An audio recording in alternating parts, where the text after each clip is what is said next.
Hey, what is going on, Wildlife X team? This is Michael here, and in today's video, we're going to be going over what to do if a raccoon attacks you. Now, raccoons are small, cute-looking creatures, and they can be quite aggressive or defensive if they feel threatened. They are instinctively curious and explorative, and almost as smart as apes. So this means that raccoons are even smarter than your dog. Many urban raccoons are used to human presence and will not interfere with you. Other raccoons will hiss at you, but then run away. Do not under any circumstances attack a raccoon unless it is attacking your pet, property, or you, and even then you should try chase it away because generally speaking, raccoons are not going to attack you. They're going to size you up and they're going to say, wow, that's one giant human, and they're going to run away. So a raccoon usually only attacks if it is very sick, or if it's dying, or if it's injured, or for whatever reason it's in a very aggressive mood. So in a worst case scenario, which is highly unlikely, this is what you should do if a raccoon attacks you. First, you need to protect yourself. So if you have a raccoon problem, it's best to let the experts handle it. So if you have babies or kits or whatever, you should call the wildlife expert to handle this rather than trying to handle it yourself. Because you don't want to get hurt, you don't want your pets to get hurt, you don't want your property to get damaged, so let the experts handle it. If the raccoon is being immediately dangerous, such as attacking a family member, it's messing things up inside of the house, then you need to protect yourself first. So make sure all of your skin is covered because raccoons are a rabies vectors species. This means that they are at a particularly high risk for carrying and transmitting rabies.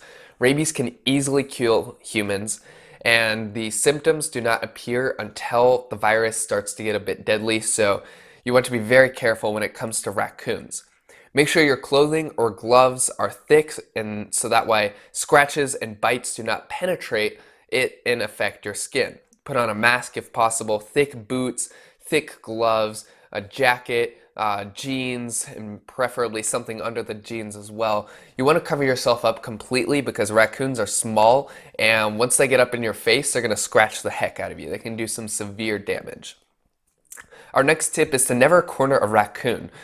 Never ever ever trap a raccoon into a corner. The goal by fighting a raccoon in a worst case scenario is to get it to run away, not get into a deadly fight. You don't want to kill the raccoon, and you don't want the raccoon to feel that way because then the raccoon's going to get as vicious as possible. If a raccoon is trapped with you blocking the only exit, it will fight. If there are other escapes, it'll most likely run away. In a worst case scenario, it might try to scratch you a bit, but you're going to be protected because you're going to hopefully be covered up, and once it realizes it can't do anything, it's going to run away. So stay aware of your surroundings and make sure that the raccoon can run away. That's the whole goal by fighting with a raccoon. You don't want to get into a combat situation with it because if it's trapped in a corner, it's going to fight until the death. And you don't want to be killing a raccoon. You don't want to severely damage it. You just want it to get it to run away. The point of fighting a raccoon is to get the danger to stop, not necessarily kill it. Our next tip is to avoid the kits. So if a raccoon has made a home near you or inside of your home, call an expert. Never ever ever deal with the kits. So if you have like a raccoon infestation in your attic, which happens a lot more frequently than people realize in the South United States of America, Southeast a little bit, this tends to be a bigger problem. But if a raccoon has kits, oh, do not interfere. Do not attempt to move the kits, deal with them, fight with them, or whatever, because the mother is going to die for her kits. And so this just increases your risk of damage to the property, your risk of damage to yourself, to your pets, to whatever. So if there's a kit, call an expert.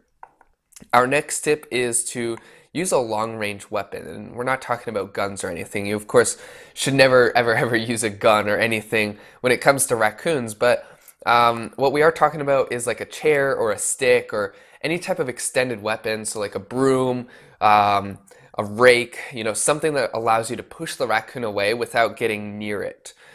Raccoons are small and fast, and it's best that you don't let it get too close to you. If it's close, they can affect damage from rapidly scratching and biting you.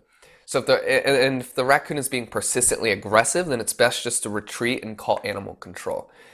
For example, if there are other exits inside of the area, and the raccoon just, for whatever reason, really wants to pick a fight, just push it away, get yourself safe, get your pets safe, and get the experts to handle this. Our next tip is to push the raccoon out. We've been saying this for the whole video, but again, we need to make it really clear that we're not trying to kill the raccoon or harm the raccoon. If it's being aggressive, only try to push it away from you or your property. The raccoon will eventually leave in most cases. If you try to kill or inflict severe damage on the raccoon, it will be further likely to attack you. The more hurt it gets, the more it's going to fear for its life, so the crazier things it's going to do to stay alive. So focus your attention on pushing the raccoon away from you and your property, or getting away from it yourself.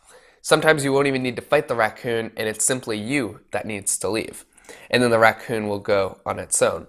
If the raccoon is being persistent and staying in your home, so you can't push it out and it's still trying to be aggressive, don't keep attacking it, just leave and call for help. So run away. That's our next tip. If you can't cover up, if the raccoon is particularly aggressive, or you just don't want to risk anything, run away. And this is going to be our best solution for you anyways. So if a raccoon's being really aggressive, besides protecting yourself and your pets and your property, we recommend just getting away from the danger and calling an expert to handle the situation for you. Some people have required several stitches from the damage of raccoons. Other people have contracted rabies. So it's really not worth trying to fight a raccoon for honor or pride or whatever. You might be aggressive in the situation, but it's not worth it. There are too many risks with getting into a fight with a raccoon and for such little reward. The best solution is always to call for help, but in order to do so, you need to run away. Our final, one of our last tips for during the situation is to call for help. Even if the raccoon runs away, even if the raccoon is dead, well, especially if it's dead, you should always call a wildlife expert and notify them of what happened and where it happened, because this could be a particularly aggressive group of raccoons. There could be a disease going around with these raccoons, or the raccoon could later attack someone else if it ran away. So one way or another, if you're still dealing with an issue, call for help to get rid of the raccoon. And even if it gets away and the problem is done, still call and let someone know what's going on, because this could be some type of thing happening in your town. It could be a one-off situation, but it's best to let the experts know. Our next tip is to get checked for rabies. After a raccoon attack, always get checked for rabies, especially if you've been bit, if you've been scratched, because raccoons are a rabies vector species, and they do not, rabies does not show signs until it gets dangerous. So if you or anyone or your pets has been affected by the raccoon attack via a bite, a scratch, even it touching your bare skin, you might want to get checked for rabies, and 100% do it if you've been bit. This is something you shouldn't mess around with. It's very unlikely that you'll actually get rabies or something like that, but with raccoons being a vector, rabies vector species, you just want to be safe. Avoid confrontation. So at the end of the day, the best solution is to always avoid confrontation with a wild raccoon, or any wildlife animal for that matter. If you find one inside of your home or attic, it's best to lock it inside of the room and let the experts handle it themselves. You could try leaving a single exit open so that way the animal could go on its own, but do not aggravate, hunt, or attempt to hurt raccoons or any wildlife animals. Most of them will never attack humans unless they feel severely threatened, if they feel their kits are threatened, if they're sick, if they're injured, if they're dying. So you don't want to go near the raccoon or any wildlife animal. It's most likely not going to attack you, but if it does have a disease, you obviously don't want to be near it. If it's injured, you don't want to be near it, because it's just going to attack you for no purpose at all. So the best solution, if at all possible, if you come home and you're like, what the heck, there's a raccoon in my kitchen, which has happened before. You can find this on YouTube. If this happens, stay away from it. If you're in nature and you see a raccoon and it's being a bit aggressive, stay away from it. If you're in a park and you see a raccoon, stay away from it. The best solution is to always avoid confrontation, because once you get engaged in a fight with a raccoon, all kinds of things can go wrong. So we hope you guys enjoyed today's video and you guys got a little bit something use out of this. Raccoons are very cute looking creatures, but they're highly aggressive, very curious, and most of the time they're not going to be a problem. So if you see a raccoon, there's no need to live in fear, but at the same time, it's important to know what to do in the worst case situation. Make sure to leave a thumbs up, and if you have any comments, leave it in the comment section below. My name is Michael with Wildlife X Team, and we look forward to hearing from you later. Bye.